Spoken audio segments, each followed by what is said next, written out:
বাংলাদেশের সামাজিক যোগাযোগ মাধ্যমে ভাইরাল হওয়া দৃষ্টিহীন গায়ক জাহাঙ্গীর আলমের গানে মুগ্ধ হন বিএনপির ভারপ্রাপ্ত চেয়ারম্যান তারেক রহমান। তথ্য ও চিত্রে প্রতিবেদন মজিবুর রহমান পাবেল। ভিডিওটি লন্ডনে অবস্থানরত তারেক রহমানের নজরে এলে তিনি আমরা বিএনপি পরিবারের আহ্বায়ক আতিকুর রহমান রুমনকে নির্দেশ দেন দৃষ্টিহীন এই শিল্পীর সঙ্গে যোগাযোগ করতে। এরই ধারাবাহিকতায় কুমিল্লা ১৪ গ্রাম মুন্সিহাট ৮ নং ইউনিয়ন ৫ নং ওয়ার্ড ফুরমুরি গ্রামে আজ সোমবার ২০ অক্টোবর ২০২৫ দুপুর ১টায় বিএনপির পক্ষ থেকে প্রতিনিধি দল জাহাঙ্গীর আলমের নিজ বাড়িতে সঙ্গে সাক্ষাৎ করেন। উক্ত অনুষ্ঠানে প্রধান অতিথি হিসেবে উপস্থিত ছিলেন বিএনপির সিনিয়র যুগ্ম মহাসচিব ও আমরা বিএনপি পরিবারের প্রধান উপদেষ্টা অ্যাডভোকেট রুহুল কবির রিজভী।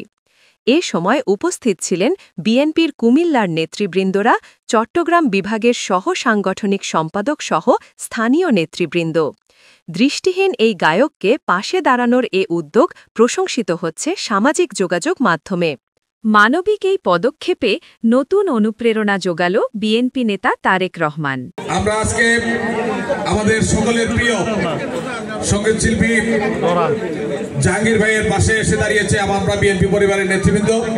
আমরা এই জাহাঙ্গীর ভাইয়ের দুনিয়ার চোখ বন্ধ, কিন্তু মনের চোখ কিন্তু খোলা আছে। মনের চোখ দিয়ে তিনি সারা বাংলাদেশের বিএনপির নেতা কর্মীদেরকে সহ আমাদের প্রিয় নেতা তারেক রহমানকে দেখতে পায়। আমরা এই বিএনপি পরিবার নয়, শুধু আমরা কুমিল্লা জেলা বিএনপিও এই জাহাঙ্গীর ভাইয়ের পাশে আছি ইনশাল্লাহ। বিএনপি আজকে এখানে বিএনপি পরিবারের পক্ষ থেকে যেই মেধাকে সম্মান জানানোর জন্য এসেছে, আপনারা একটা জিনিস শুধু খেয়াল করবেন, এই ধরনের মেধা পৃথিবী কিন্তু খুব রেয়ার জন্ম হয়। আল্লাহর উপর গভীর বিশ্বাস যে আল্লাহ কি না সৃষ্টি করতে পারেন। দেখুন, একটি প্রত্যন্ত অঞ্চলে যার কোনো পৃষ্ঠপোষকতা নেই, যাকে রাষ্ট্র, পরিবার কিংবা সমাজ কোনো পৃষ্ঠপোষকতা দেয়নি, অথচ এখানেই দেখলাম আল্লাহ যে প্রতিভা তৈরি করেন। কাজী নজরুল ইসলাম তিনি ম্যাট্রিক পাসও করেননি, কিন্তু কি প্রতিভা! এখন তার উপর গবেষণা করে পিএইচডি ডিগ্রি পাওয়া যায়, নিতে হয়। তো জাহাঙ্গীর আলম এখানে বসে বসেই একটা গান রচনা করে একটু সুন্দরভাবে তিনি উপস্থাপনা করলেন। এই ধরনের প্রতিভা যিনি সন্ধান করে খুঁজতে পারেন, তিনি হলেন প্রকৃত রাষ্ট্রনায়ক।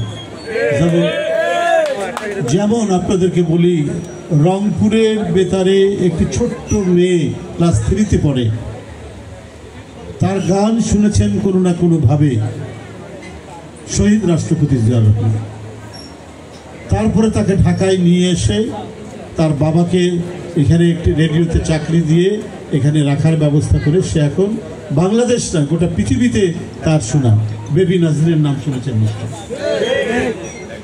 তো এইটা হলো মানে প্রকৃত যারা মানে রাষ্ট্রনায়ক হবেন বা হন, তারা সেটা সেই জিনিসটা তাদের চোখে পড়ে। আমরা বিএনপি পরিবার, আমরা সবাই বিএনপির লোক, আমরা সবাই এই দলের সাথে যুক্ত, কিন্তু এইটা কোনো রাজনৈতিক সংগঠন নয়।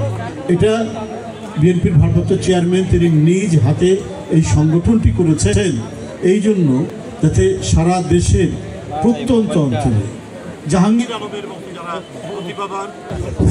যারা প্রতিভাবান মানুষ, যারা বিজ্ঞানে, প্রযুক্তিতে, সাহিত্যে, গানে, সঙ্গীতে, শিল্পকলায় যাদের বিরাট অবদান রয়েছে বা যারা অবদান রাখতে পারে কিন্তু পৃষ্ঠপোষকতার অভাবে, তত্ত্বাবধানের অভাবে রাখতে পারছেন না, তাদেরকে তিনি খোঁজ করছেন এবং তাদেরকে সহায়তা করার জন্য আমরা বিএনপি পরিবারকে পাঠাচ্ছি।